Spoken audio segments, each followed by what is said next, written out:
Playing God. It was approaching 2 a.m. when Lexi made the discovery that would fracture the world. She sculled the rest of her black coffee and sat the paper cup down on the smooth, white table. She was at the university working on her PhD thesis. The research involved creating controlled, miniature black holes in a vacuity machine and then testing its potential for hyperspace travel. It was mostly hypothetical research. Lexi ran the formulas through the vacuity machine over and over again.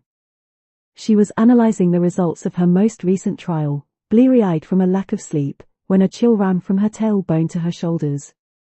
"Holy Mother of God," she said to the air. She took a moment to catch her breath. Lexi had found evidence that no God existed. No God, gods, or any divine creators of life. None. Nothing. And it was all discovered by accident, as an unexpected side effect of her research. The proof was irrefutable. Undeniable. It was flashing on the screen of this machine in an insignificant laboratory at an unimportant university on an irrelevant planet. Her proposal wasn't intended to yield any definitive conclusions, but black holes are a mystery, and when you continuously prod the unknown, something unintentional is bound to occur. "I need to call Steve," she thought.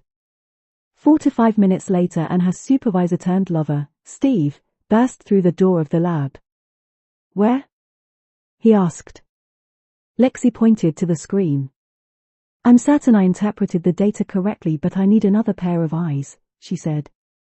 Steve hurried over to the screen, eyes focused on the target like a predator on its prey. A silence stretched on for the next hour as Steve filtered through the results. Lexi watched the screen over his shoulder, trying to find a flaw in the formula, a discrepancy in the data. She was overwhelmed by the potential power she held. Finally, Steve turned around to face her. He took off his glasses and looked at her with an unnatural glow in his eyes. "It's watertight, Lex," he said. "There's no doubt about it." He made a sound that was somewhere between a laugh and a cry. "We're officially godless." A few hours passed as they retested the hypothesis. The results came out the same every time. They left the lab as the sun rose and Steve offered to drive Lexi home. She refused, preferring to walk home in the crisp morning air. She needed to process the impact of her discovery.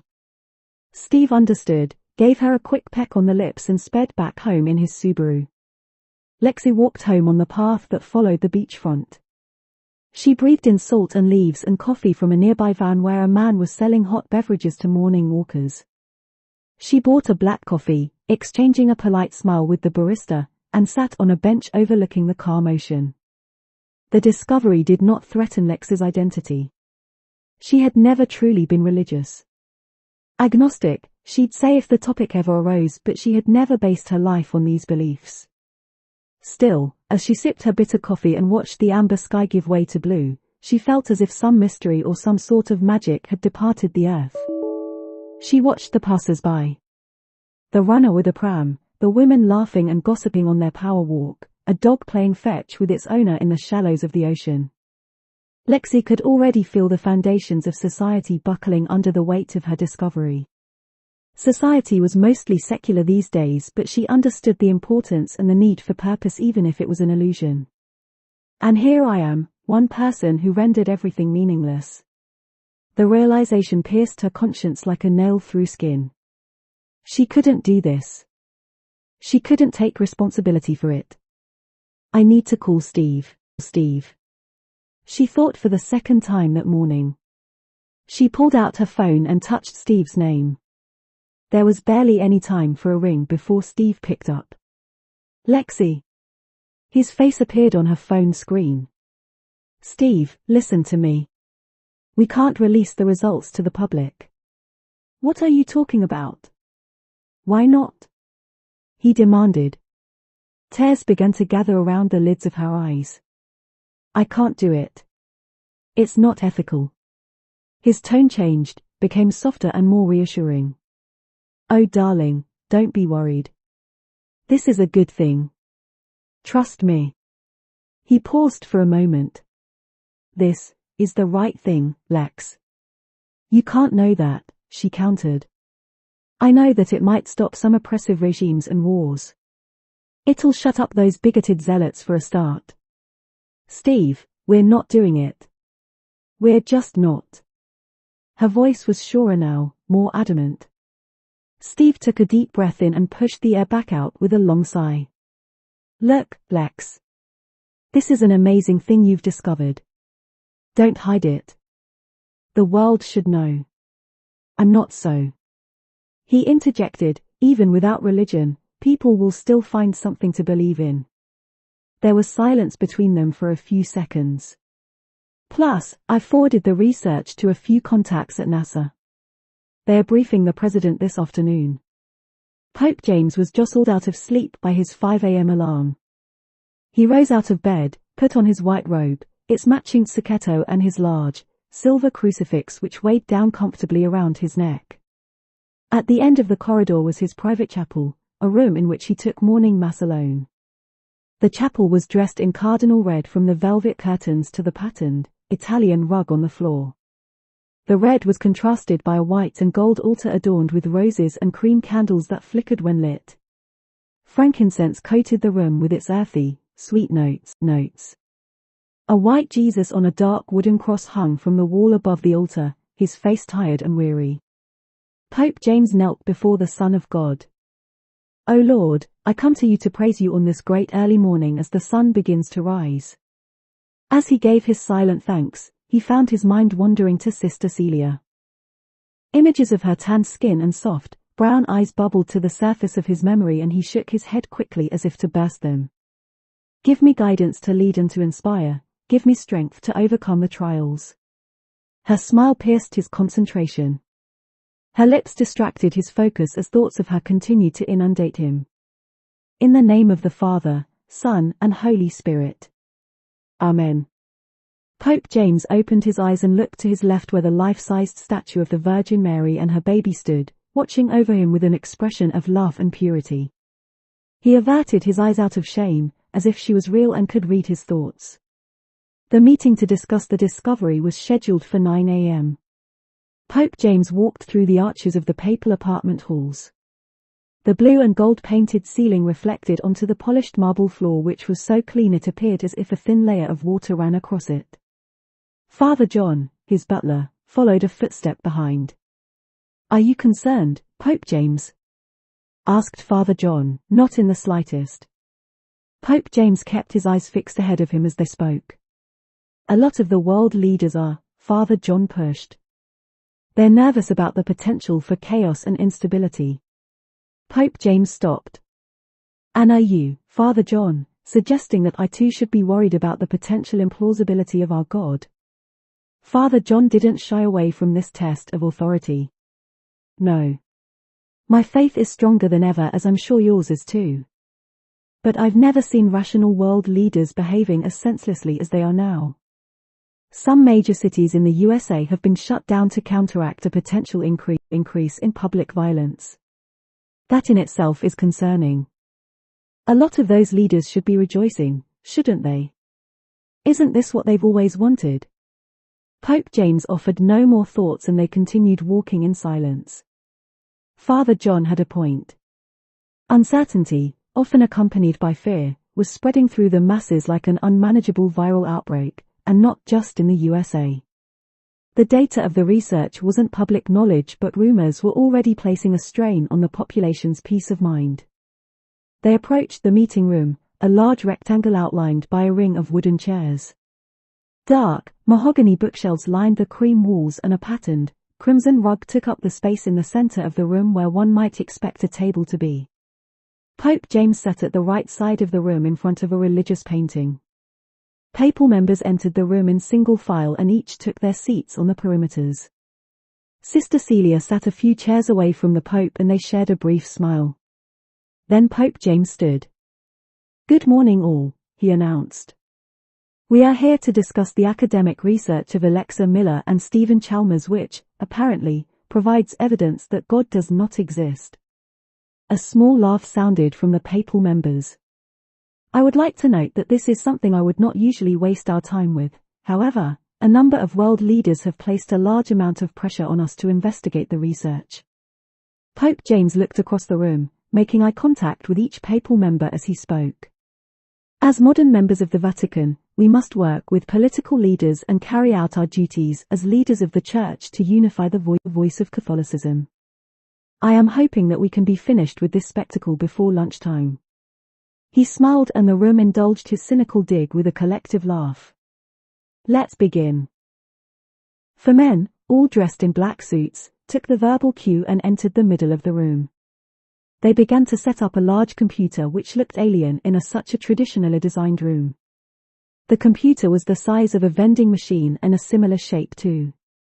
Its dull, silver flanks had multiple cables running from it to circular outlets on a black cube nearby. Lights were flashing on and off. A power bank of sorts, Pope James speculated. Other cables from the silver structure led to a small screen perched on top of a table that the computer men had brought in. After about 15 minutes, one of them spoke. Pope James, it is ready for you to observe. Pope James pushed himself out of his seat and walked towards the computer screen. We will run the formulas through the computer as Alexa Miller did. Then we will proceed to break down the results for you and the papal members for discussion.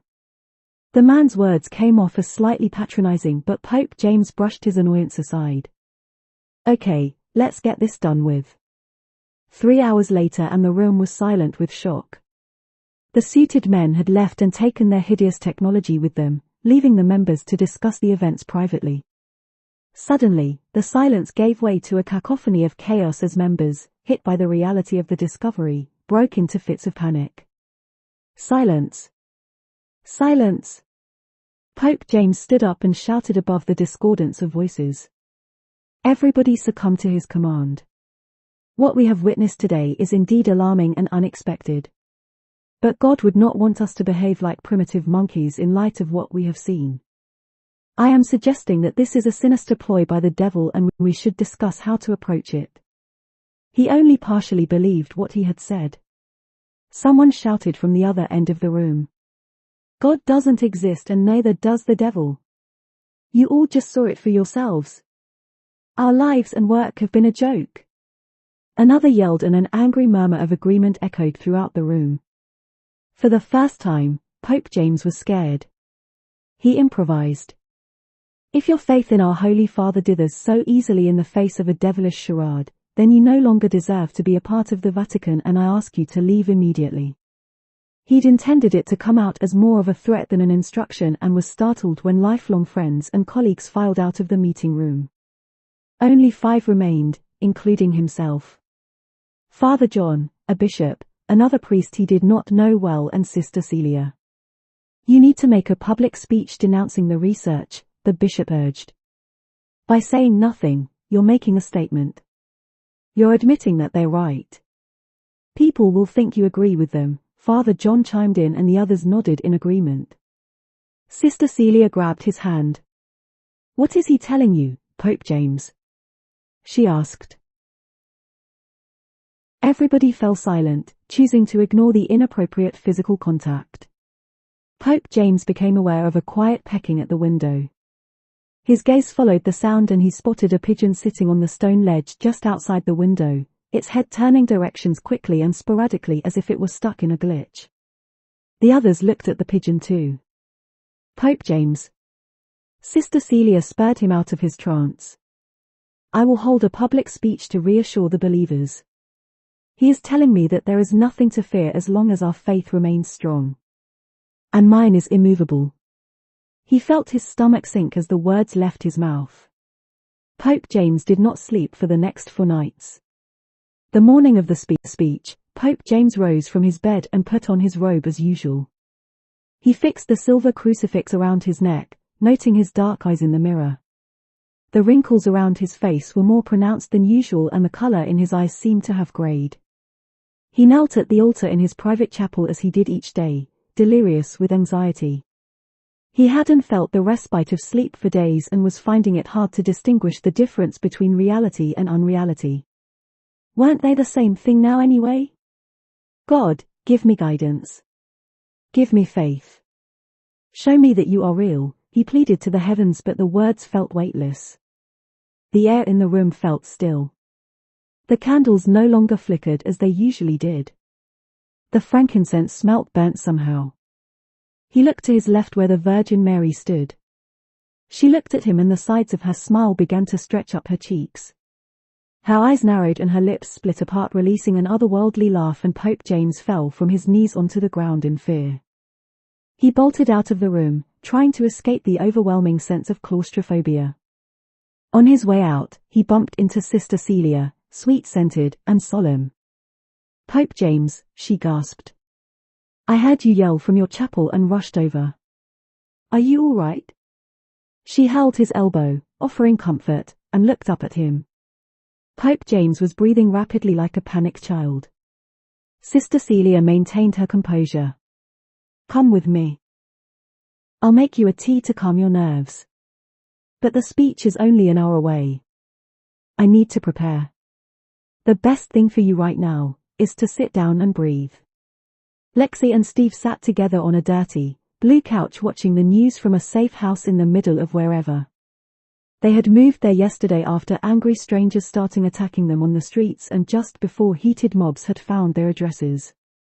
The news broadcasted scenes of civil disruption. Looters climbed through the broken windows of shops, trucks sped through smoke-filled streets, and places of worship burned down with voracious flames. In other shots, masses of people were seen praying to a giant banner hooked up to the side of a building. On it was a painting of Lexi's face. Neither Lexi nor Steve commented. They were numbed and convinced themselves that the outside world was a separate, fictional reality. Steve broke the silence. "It's nearly time, switch it to world news." Lexi felt sick. She had caused this mayhem, this Armageddon of sorts. She didn't want to watch the speech, but she switched the channel anyway. Something inside her hoped that Pope James would say something to rectify the situation, to reverse the damage she'd caused. The Pope's gaunt face shone from the TV. His tired, frail body moved up the steps to the podium where the microphone was placed. Lexi remembered him being old, but not this old. "Hello," Pope James said as he leaned into the microphone. "Many of you have been waiting for my comment on Alexa Miller's discovery." Lexi felt like retching when he said her name. "And I would just like to say that I have observed the evidence and have reflected on it." He stared up at the sky for a long time. Lexi could see from the close-up that he was shaking. He pulled something out from somewhere in his robe and raised it to his chin. Lexi screamed and the TV visuals shook as the cameraman temporarily lost control of the camera. Before the Pope could pull the trigger, a nun jumped across the stage and tackled him to the ground. Pope James cried as the nun cradled him in her arms. After a long moment, he looked up at the nun and kissed her. "The world's gone mad," Steve said. "No thanks to us," Lexi replied. They looked at each other gravely and after a while, broke into a laugh. And they laughed until they no longer could